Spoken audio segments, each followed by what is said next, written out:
ഒരാൾക്ക് 60 മുതൽ 120 മുടി വരെ ഓരോ ദിവസവും കൊഴിയാവുന്നതാണ്. ഒരു സ്ഥലത്ത് മാത്രമായിട്ട് മുടി നഷ്ടപ്പെടുന്ന രൂപത്തിൽ കാണാം. അലോപേഷ്യ ഏരിയേറ്റ പോലെ വട്ടത്തിൽ കൊടുത്ത മുടി നഷ്ടപ്പെടുക. എല്ലാ തരത്തിലുള്ള ഇലവർഗ്ഗങ്ങളും ഇതിന് വളരെ നല്ലൊരു സോഴ്സാണ്.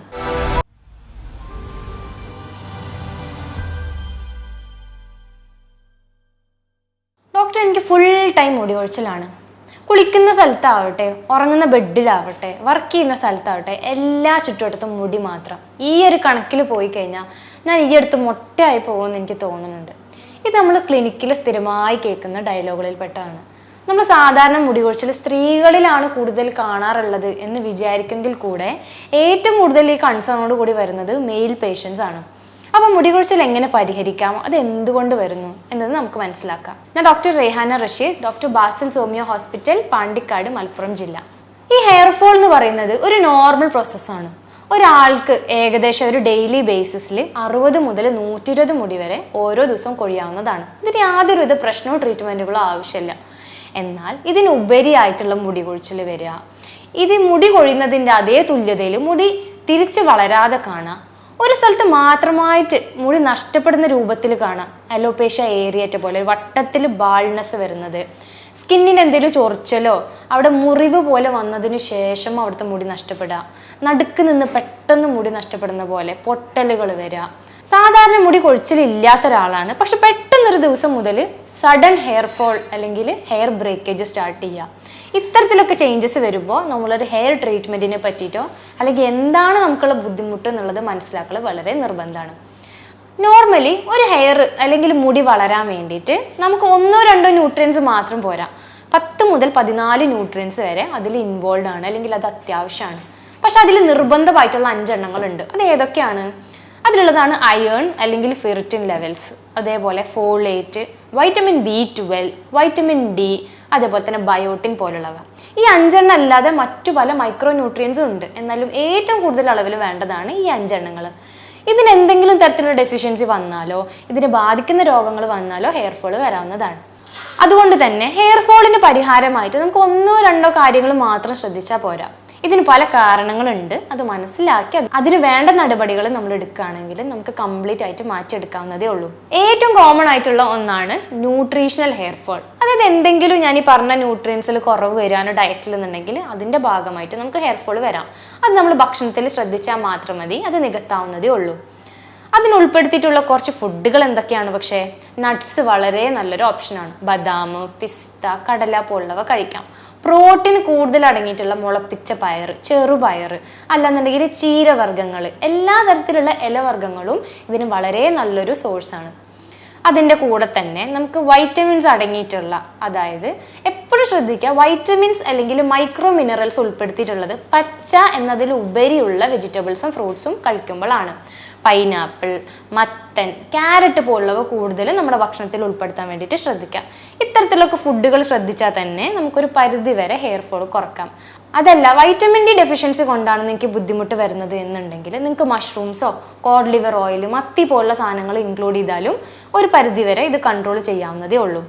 ഇതിനുപരി നിങ്ങൾക്ക് ബുദ്ധിമുട്ട് വരുന്നതാണെങ്കിൽ ഒരു ഡോക്ടറെ കൺസൾട്ട് ചെയ്തിട്ട് സപ്ലിമെൻറ്റേഷൻ സ്റ്റാർട്ട് ചെയ്യുന്നതും ഒരു ഗുഡ് ഓപ്ഷനാണ്. അതല്ലാതെ നിങ്ങൾക്ക് ചെയ്യാവുന്ന മറ്റു കാര്യങ്ങൾ എന്തൊക്കെ?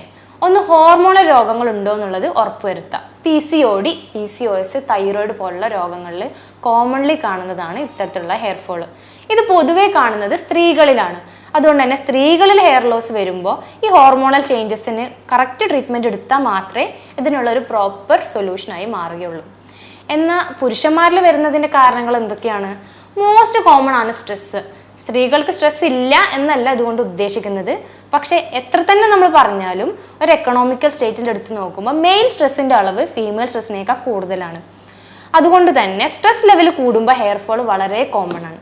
പിന്നുള്ളതാണ് ഹെറിഡിറ്ററി ബാൾനെസ്. പാരമ്പര്യമായിട്ടും ഒരാൾക്ക് കഷണ്ടി വരാം, മുടി കൊഴിച്ചിൽ വരാം. അതുപോലെ കഷണ്ടി സ്ഥിരമായി കാണുന്ന ഒരു കണ്ടീഷനുമാണത്. കഷണ്ടി ഉള്ള ഒരാളാവുമ്പോൾ മുൻകൂട്ടി ഇതിന് ശ്രദ്ധയിൽ വരുത്തേണ്ടതും അതിന് വേണ്ട ട്രീറ്റ്മെൻറ്റുകളും നമുക്ക് ട്രൈ ചെയ്യാവുന്നതാണ്. മറ്റു പുറത്തുള്ള സിസ്റ്റത്തിൽ നമ്മൾ ട്രീറ്റ്മെൻറ്റ് നോക്കിക്കഴിഞ്ഞാൽ PRP അല്ലെങ്കിൽ പ്ലേറ്റ്ലെറ്റ് സംബന്ധിച്ചുള്ള ട്രീറ്റ്മെൻറ്റുകൾ, ഗ്രോത്ത് ഹോർമോൺ അനുബന്ധിച്ചുള്ള ട്രീറ്റ്മെൻറ്റുകളൊക്കെ നമുക്ക് വേണമെങ്കിൽ ഓപ്റ്റ് ചെയ്യാം. അതുപോലെ തന്നെ മിനോക്സിഡിൽ ഓയിൽ അല്ലെങ്കിൽ അപ്ലിക്കേഷൻസും ഒരു പരിധിവരെ യൂസ് ചെയ്യാറും അതിൽ റിസൾട്ട് ഉണ്ട് എന്നും പല പേഷ്യൻസും പറഞ്ഞ് നമ്മൾ കേട്ടിട്ടുണ്ട്. ഇതിനുപരി കോമൺലി മെയിൽസ് അഥവാ പുരുഷന്മാരിൽ കാണുന്ന ഒരു ബുദ്ധിമുട്ടാണ് ഹെൽമെറ്റിൻ്റെ ഓവർ യൂസ്. ശരിയായ രീതിയിൽ ചൂടുള്ള സമയങ്ങളിൽ ഹെൽമെറ്റ് യൂസ് ചെയ്ത് കഴിഞ്ഞാൽ ആ ചൂട് മൂലം ഹെയർ ഫോൾ വരാനുള്ള സാധ്യതകൾ കൂടുതലാണ്. അതേപോലെ തന്നെ മഴക്കാലത്ത് നനഞ്ഞ ഹെൽമെറ്റ് യൂസ് ചെയ്യുമ്പോൾ നമുക്ക് ഫംഗൽ ഇൻഫെക്ഷൻസോ എന്തെങ്കിലും ഡാൻഡ്രഫുകളോ ഉണ്ടെങ്കിൽ അതിൻ്റെ ഭാഗമായിട്ടും അത് കൂടുകയും അതേപോലെ തന്നെ ഹെയർ ഫോൾ കോമൺലി സ്ഥിരമായി നിൽക്കാനുള്ള ചാൻസസും വളരെ കൂടുതലാണ്. ഇത് മാറ്റം വരുത്തിയാൽ മാത്രമേ അത്തരത്തിലുള്ള ഹെയർ ഫോളിൽ ഒരു ചേഞ്ചസ് കാണാൻ കഴിയുള്ളൂ. എന്നാൽ ഹെൽമെറ്റിന് ഇങ്ങനെ ബുദ്ധിമുട്ടുണ്ടെങ്കിൽ എന്താ ചെയ്യാൻ കഴിയുക? അതിൻ്റെ ഉപയോഗം നിർത്താൻ കഴിയില്ലല്ലോ. അപ്പോൾ അതിന് ചെയ്യാവുന്ന ഒന്നാണ് യൂസിന് ശേഷം അത് ഡ്രൈ ആക്കുക. ചൂടാണെങ്കിൽ വിയർപ്പ് മാറാൻ വേണ്ടിയിട്ടും അതേപോലെ തന്നെ മഴക്കാലാണെങ്കിൽ അതിന് നനവ് കുറയാൻ വേണ്ടിയിട്ടും ഡ്രൈ ആക്കാൻ വേണ്ടി സൂക്ഷിക്കുക. അതിനുശേഷം എന്തെങ്കിലും കർപ്പൂരം അതിൻ്റെ അകത്ത് മണപ്പിക്കാൻ വെക്കുകയോ അല്ലെങ്കിൽ ചന്ദനത്തിരി നമ്മൾ അഗർബത്തീസ് യൂസ് ചെയ്ത് കഴിഞ്ഞാൽ ചെറിയ എന്തെങ്കിലും മൈക്രോബിയൽ ഗ്രോത്തുകൾ ഉണ്ടെങ്കിലും ഫംഗൽ ഗ്രോത്തുകൾ ചെറിയ രീതിയിൽ അതിനൊരു കൺട്രോൾ വരും. എന്നാൽ ഇതൊരു കംപ്ലീറ്റ് സൊല്യൂഷൻ അല്ല. ഓവർ ഇൻഫെക്ഷൻ ഉള്ളതോ ഫംഗൽ ഇൻഫെക്ഷൻ ഉള്ള ആളുകളാണെങ്കിൽ സ്ട്രിക്റ്റ് ആയിട്ടും അതിനൊരു ട്രീറ്റ്മെൻറ്റ് അവൈലബിൾ ആക്കൽ നിർബന്ധമാണ്. മറ്റ് കോമൺ കോസ് അല്ലെങ്കിൽ ഏറ്റവും കൂടുതൽ മുന്തി നിൽക്കുന്ന ഒരു കാരണമാണ് പോസ്റ്റ്പാർട്ടം ഹെയർ ലോസ്. പ്രഗ്നൻസിക്ക് ശേഷം ലേഡീസിൽ കാണുന്ന മുടി കൊഴിച്ചിൽ. ഇത് ഇമ്മീഡിയറ്റ്ലി കാണണം എന്നില്ല. ഡെലിവറിക്ക് ശേഷം 1-2 മാസത്തിൽ ഇത് തുടങ്ങാം. ഒരു 6-8 മാസം വരെ കനത്തമായ ഹെയർ ഫോൾ വരാവുന്നതാണ്. ഇത് മനസ്സിലാക്കാം. ഇത് പ്യുവർലി ഹോർമോണൽ ബേസിസ് കൊണ്ട് വരുന്നതാണ്. അതുകൊണ്ട് തന്നെ back to hormonal level balance കിട്ടുമ്പോൾ ബോഡി അത് തിരികെ ഹെയർ ഗ്രോത്ത് വരുത്തുകയും ചെയ്യും. പക്ഷേ ഇതിൻ്റെ കൂടെ നിങ്ങളൊരു ഗുഡ് ഡയറ്റ്, ഞാൻ ഈ നേരത്തെ പറഞ്ഞ ഫുഡുകൾ ഇൻക്ലൂഡ് ചെയ്തിട്ടുള്ള ഡയറ്റുകൾ ഉൾപ്പെടുത്തിയാൽ മാത്രം മതി. മറ്റൊരു ടൈപ്പാണ് അലോപേഷ്യ ഏരിയാറ്റ. ഇത് സ്കാൽപ്പിൽ മാത്രമല്ല ബിയേർഡ് അല്ലെങ്കിൽ മീശയിലും താടിയിലൊക്കെ വരാവുന്ന ഒന്നാണ്. അതിന് ചെയ്യേണ്ടത് നിങ്ങൾ സ്ട്രിക്റ്റ് ആയിട്ട് ഒരു ഡോക്ടറിനെ കണ്ടിട്ട് ഫംഗൽ ഇൻഫെക്ഷൻ ഉണ്ടോ ഇല്ലയോ, ഉണ്ടെങ്കിലും ഇല്ലെങ്കിലും അതിനുള്ള പ്രോപ്പർ ട്രീറ്റ്മെൻറ്റ് ഉറപ്പുവരുത്താം. ഇത് യാതൊരു തരത്തിലുള്ള ക്രീമുകൾ ഉപയോഗിച്ചാലോ ഓയിൻമെൻറ്റുകൾ ഉപയോഗിച്ചാലോ മാറുന്നതല്ല. അകത്തുനിന്ന് ട്രീറ്റ്മെൻറ്റ് ചെയ്താൽ മാത്രം മാറുന്ന ഒരു രോഗമാണ്. അത് സ്ട്രിക്റ്റ് ആയിട്ട് ഫോളോ ചെയ്യൽ തന്നെ വേണം. ഇതൊന്നും അല്ലാതെ നമുക്ക് കോമൺലി അറിയുന്ന ഒന്നാണ് ഡാൻഡ്രഫ് മൂലമുള്ള ഹെയർ ഫോൾ. ഡാൻഡ്രഫ് ഉള്ള ആൾക്കാർ ശ്രദ്ധിക്കേണ്ട കുറച്ച് കാര്യങ്ങളുണ്ട്. എപ്പോഴും സ്കാൽപ്പ് ക്ലീൻ ആയിട്ട് നോക്കുക.